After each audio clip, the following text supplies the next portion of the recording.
Hi. இப்போல்லாம் நிறைய பேர் எது உடையுதோ இல்லையோ மனசு உடைஞ்சு போய் தான் இருக்காங்க. ஆனால் அதுக்கு யார் காரணமோ அவங்களோட மூஞ்சியை உடைக்கிறத விட்டுட்டு அவங்களோட வாழ்க்கையை ஐயோ அம்மா அப்படின்னு சொல்லி அவங்க பாதத்தில் கொண்டு போய் விட்டுறாங்க. எஸ், அதை பற்றி தான் பேச வந்திருக்கேன். என்ன அப்படின்னா, இந்த ஒரு ரிலேஷன்ஷிப்க்கு ப்ராப்பரான ஒரு ஹாய் சொல்லி ஸ்டார்ட் பண்ணுறாங்களே, அதே மாதிரி அது முடிக்கணும்னு விருப்பப்பட்டா ப்ராப்பரான பாய் சொல்லி யாருமே முடிக்கிறது கிடையாது.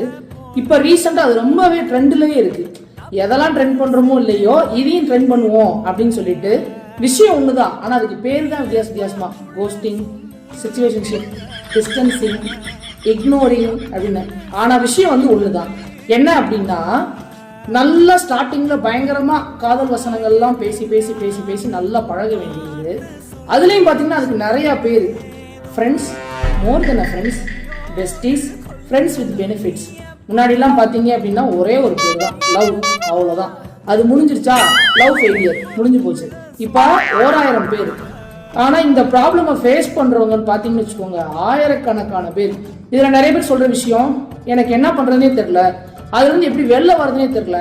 அவங்க நல்லா தான் பேசிக்கிட்டு இருந்தாங்க, திடீர்னு கொஞ்சம் கொஞ்சமாக என்கிட்ட டிஸ்டன்ஸ் மெயின்டைன் பண்ணி இப்போ என்கிட்ட சுத்தமாக பேச மாட்டாங்க, பழைய மாதிரி எனக்கு இன்ட்ரெஸ்ட் காட்ட மாட்டாங்க, எனக்கு அது ரொம்ப அப்படியே லைஃப்பில் அப்படியே ஹேங் ஆகி நான் நிற்கிறேன்.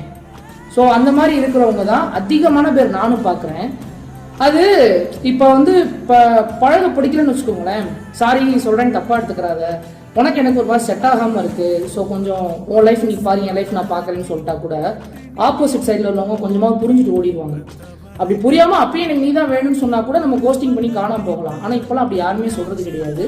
எஸ்ஜே சூர்யா டைலாக் சொல்கிற மாதிரி இருக்கு ஆனால் இல்லை அப்படின்ற மாதிரி அந்த ரிலேஷன்ஷிப் இருக்கா இல்லையானே தெரியல, அது முடிஞ்சிருச்சானே தெரியல. ஏன்னா நான் ரீசெண்டாக கூட ஒரு ஐடியில் ஒர்க் பண்ணுற ஒருத்தர் ஒரு லவ் ஃபெயிலியர் ப்ராப்ளம் பற்றி பேசுனப்போ கூட அவர் சொன்ன மெயினான விஷயம், அந்த பொண்ணை என்னை ஏமாத்துனது கூட எனக்கு பிரச்சனை இல்லை, ஆனால் அவள் ஏமாத்திட்டான்றதே எனக்கு தெரியவே இல்லை. ஆக்சுவலி இந்த ரிலேஷன்ஷிப்பை எண்டப் பண்ணிட்டான்றதே எனக்கு தெரியல. ப்ராப்பரான பாயே சொல்லலை அந்த இடத்துல. நல்லா பேசிட்டு இருந்தவன் திடீர்னு காணாமல் போய் தான் முடிச்சா, எனக்கு ரொம்ப லேட்டாக தான் எனக்கு புரிஞ்சிச்சுன்னு சொன்னார். ஸோ அவர் தான் அப்படி சொல்கிறாருன்னு பார்த்தா நிறைய இந்த மாதிரி பொண்ணுங்களும் சொல்கிறாங்க. ஆனால் மேக்சிமம் நான் பார்த்த வகையில் லவ் ஃபெயிலியரை விட என்ன ரிலேஷன்ஷிப்னே தெரியாமல் நாங்கள் பழகணும், நல்லா தான் பழகிட்டு இருந்தாங்க, நான் அதை லவ்னு தான் நினச்சேன், அவங்களும் அப்படி தான் பேசினாங்க, ஆனால் கடைசி பார்த்தா என்னை இக்னோர் பண்ணிட்டாங்க, என்னை டிஸ்டன்ஸ் மெயின்டைன் பண்ணுறாங்க, மற்ற எல்லாத்துலேயுமே நல்லா எல்லாத்தையும் பேசுகிறாங்க, ஆக்டிவாக இருக்காங்க. இந்த விவேக் ஒரு காமெடியில் சொல்லுவார்ல, கா குடிலுமல்ல, கா நெடிலுமல்ல, கா மிடில் அப்படின்னு சொல்லுவார்ல, அது மாதிரி நட்ட நடுவில் நிறுத்திட்டு போயிடுறது. இந்த மாதிரி ப்ராப்ளம் யாராவது ஃபேஸ் பண்ணுறீங்க அப்படின்னா அதுலேருந்து எப்படி வெளில வருது அப்படின்றத கண்டிப்பாக என்னோட நெக்ஸ்ட் வீடியோவில் சொல்கிறேன். ஆனால் அந்த மாதிரி பண்ணுறவங்களுக்கு ஒரு ஸ்லிப்பர் ஷாட்டாக இருக்கணும் தான் இந்த வீடியோ.